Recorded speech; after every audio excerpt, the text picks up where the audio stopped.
back with another One Piece Dream Porter video. There is a 90% viewership that is unsubscribed, so if you are one of those people, shame on you. Subscribe right now and help my journey to 300 subs. Also, we are almost at 200 members in our Discord server, so if you are interested in leaks, new updates, and character kits, then join the Discord now. Alright, so before we talk about the newest anniversary characters we should be getting for our half anniversary celebration, I want to talk about the recent power boost we got to all of our characters, so let's go ahead and break it down. So basically, how you get these boosts to your characters is by upgrading all your characters to a minimum of level 60. The reason why I say level 60 is because you get the biggest boost for all your characters when you upgrade them from level 1 to level 60. As you can see, all my characters are level 60.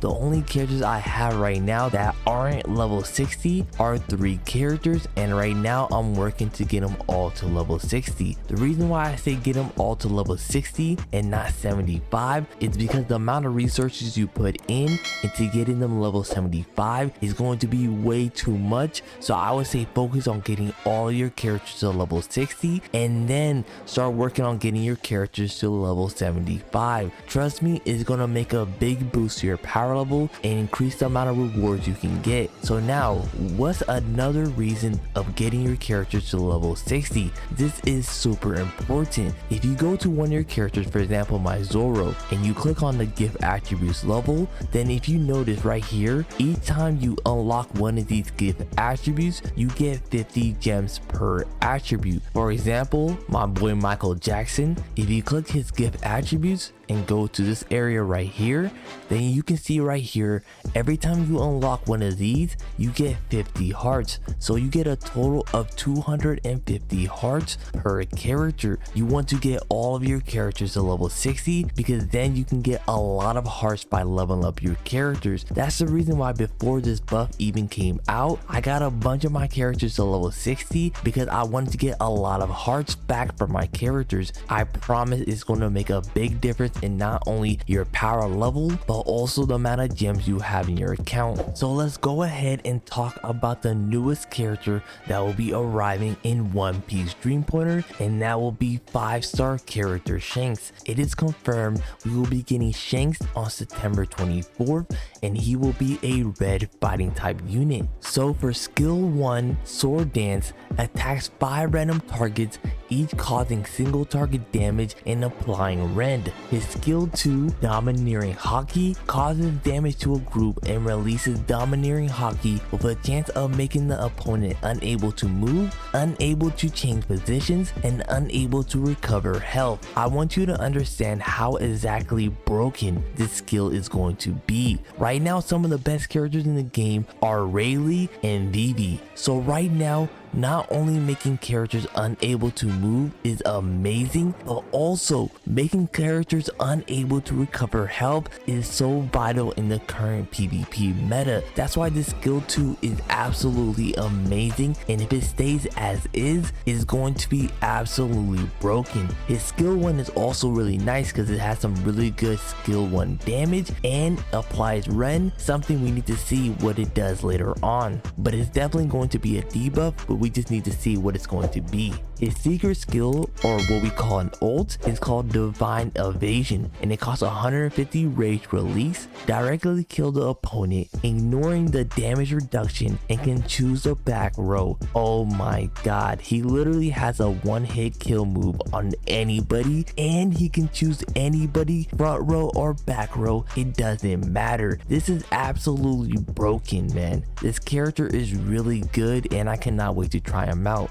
Now let's talk about his talent. Strongest domineering. Characters with less rage than red hair cannot cause damage to red hair. Red hair can foresee the future, is immune to death once, and recovers a certain amount of health. So first of all, let's break down that last bit. We've seen this recover health and immune to death once in Enel. Enel has the same thing where he can revive himself once and recover half of his health. So we've seen this before, but what we have not seen is is the fact that you can control other characters based off the amount of ult charge you have. That is absolutely broken. So basically this makes using New World Nami even more important. Right now she's already one of the best characters in 6v6, but having her on your team with red hair or having her on your team with aka Shanks is going to be so important when this character releases. Then for his passives, when red hair is in the front row, everyone in the front row is immune to position swapping. This is kind of nice. It's not the most broken,